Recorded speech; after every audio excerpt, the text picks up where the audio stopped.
Jai Shri Krishna, sitting at the lotus feet of the Sadguru, in Krishna's golden aura, we are about to embark on a beautiful spiritual journey.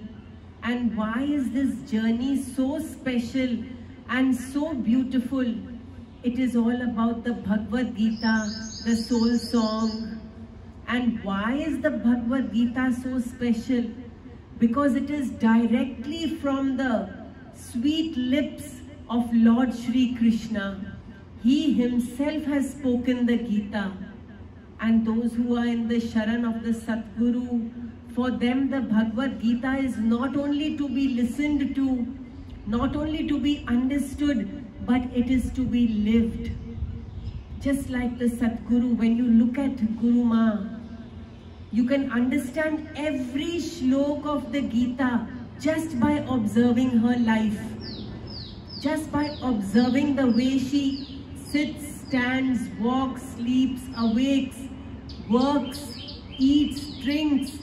By observing her, you can understand all the shlokas of this divine scripture. Today, let us embark on this beautiful spiritual journey, of whom the first chapter is Arjun Vishad Yog, the Yog of sorrow. Sorrow and Yog together? How come? Wherever there is Yog, there is no sorrow. And wherever there is sorrow, there is no Yog. But why is this Yog of sorrow which Arjun felt? Because he surrendered his sorrow at the lotus feet of Krishna. Dear friends, you and me make this terrible mistake of sharing our sorrows in the world. Our friends, relatives, and when we share our sorrow with those who are so engrossed in body consciousness, the sorrow multiplies. Negativity and more negativity. They cannot help us. They can only add to our sorrows. Whereas Lord Krishna, He puts an end to our sorrows. He takes us out of every sorrow and suffering into the kingdom of light, into the kingdom of purity, into the kingdom of bliss. That is Lord Krishna for you, the remover of sorrow. And here is the story of Arjun and Krishna. Arjun full of sorrow, giant sorrows, and Krishna smilingly, lovingly looking at him and taking away all the sorrows of the heart. Come, let us chant the first shloka of the first chapter of the Bhagavad Gita and understand that sorrows have to be surrendered to Bhagwanji and he will remove them completely. Dhritarashtra Uvacha. The first shlok is being said by Dhritarashtra, the blind king. But not only is he blind from his eyes, he is blinded by delusion. He is blinded by attachment for his son, the evil Duryodhan. Dhritarashtra is blinded by him. So many times Duryodhan tried to kill the Pandavas and Dhritarashtra did not correct him. When they were little, the Pandavas and Kauravas went on a picnic and Duryodhan, the evil child, the darkness child, Bhim was lying next to the pond and Duryodhan fed him poisonous sweetmeats, knowing his weakness for sweetmeats. Duryodhan then pushed the unconscious Bhim into the water. Of course, for the Pandavas, every negative turned into positive, positive and more positive. Bhim went sinking down and he was bitten by poisonous snakes in the kingdom of snakes. And his poison got nullified. And then he sank further into the kingdom of Varun Dev, the god of water. who blessed him with the might of 1,000 elephants. And Bhim came out more and more and more powerful. Dhritarashtra did not stop his son from engaging in these vile pastimes. The Lakshagrah, the house of wax to kill the Pandavas. But Duryodhan went from evil to evil, and the blind king, blinded by his attachment to his son, did nothing to correct him. So this Dhritarashtra is sitting in his chamber, the blind king, and Sanjaya, his charioteer, has been given divine vision by Guru Ved Vyas. Ved Vyas is the one who wrote down the Bhagavad Gita. Ved Vyas is the author of the Bhagavad Gita, listening to Bhagwan's beautiful vachans and beautiful Vani. So Sanjay is explaining to Dhritarashtra everything that is happening on the battlefield.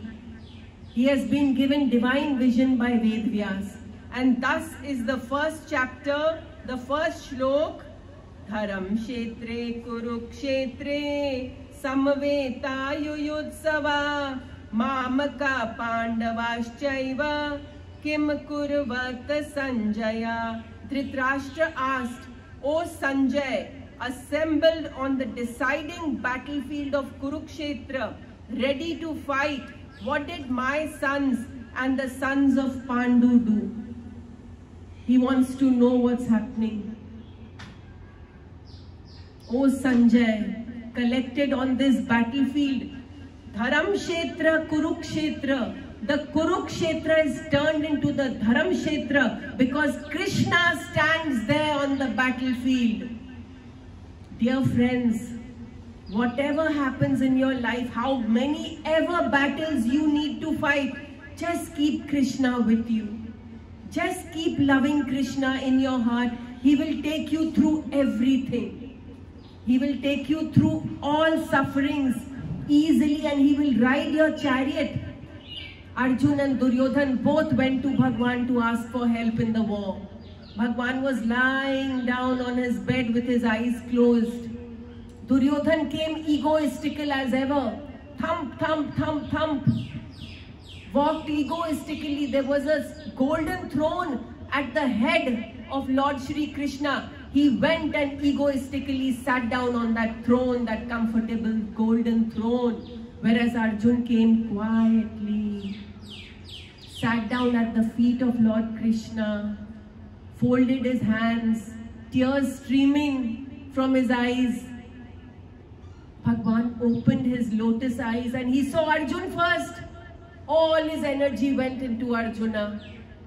And then he asked them, one of you can choose my kingdom, my Narayani Sena, all my soldiers, all my chariots, all my elephants, all my horses, and one of you choose me and I will not even fight.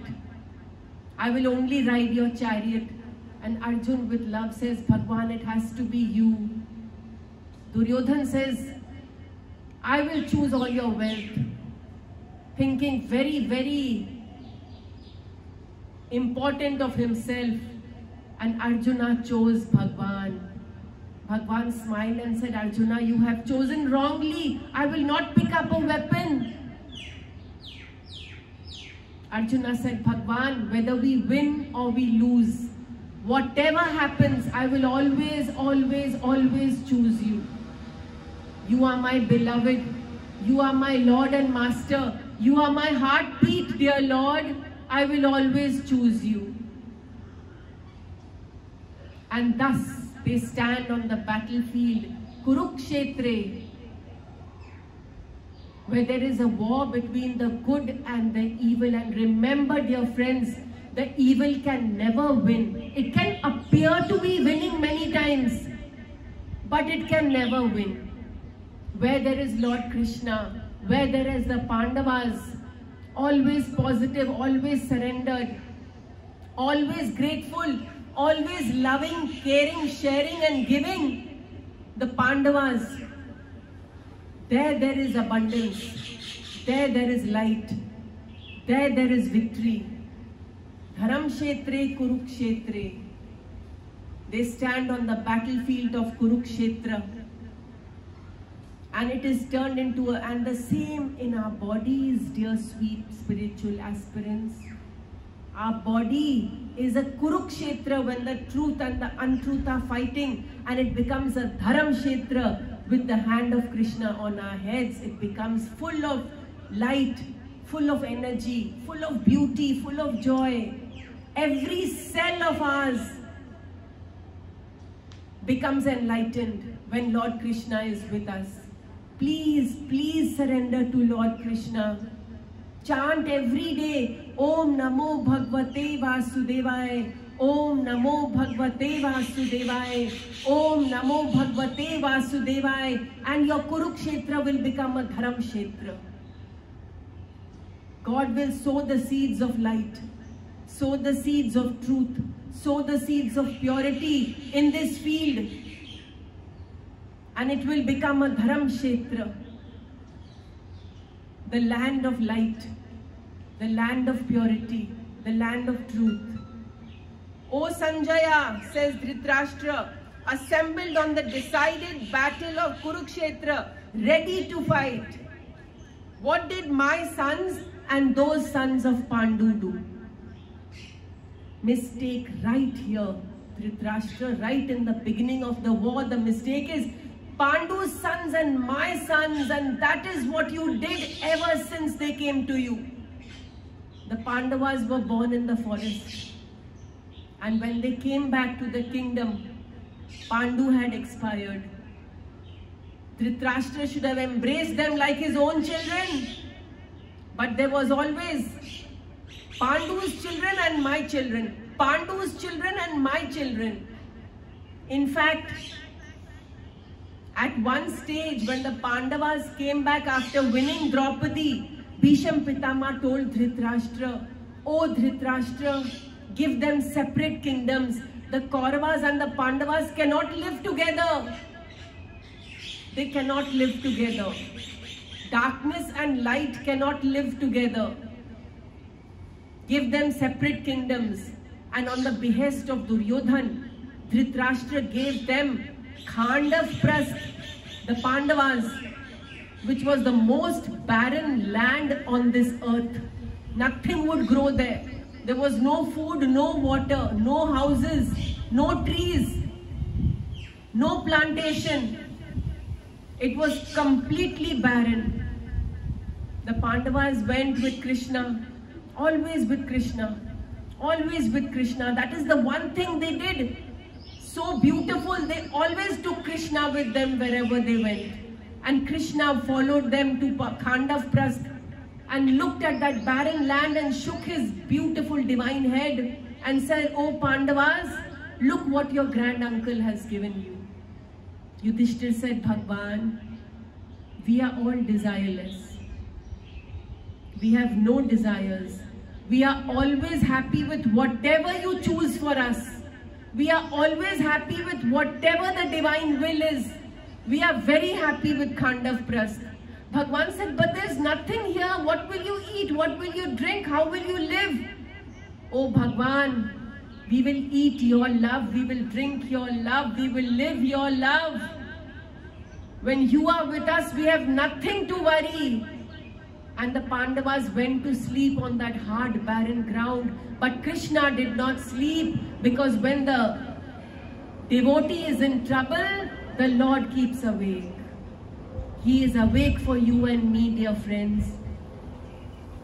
And then Krishna called Vishwakarma, the architect of heaven. He called Indra, the god of heaven, and said to both of them, "Overnight, make this Khandavprastha into Indraprastha. I want you to turn everything magically into the most beautiful, more beautiful than heaven, Indra." And Vishwakarma and Indra got to work.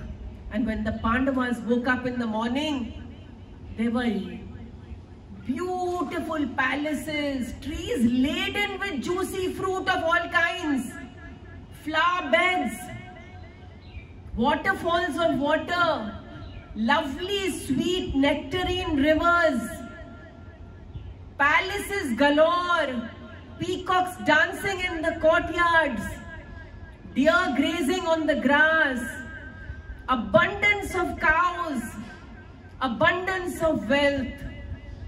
Khandavprastha was turned into Indraprastha because they embraced it. Krishna said, you know, Yudhishthir, this ground was cursed, that nothing will ever grow here.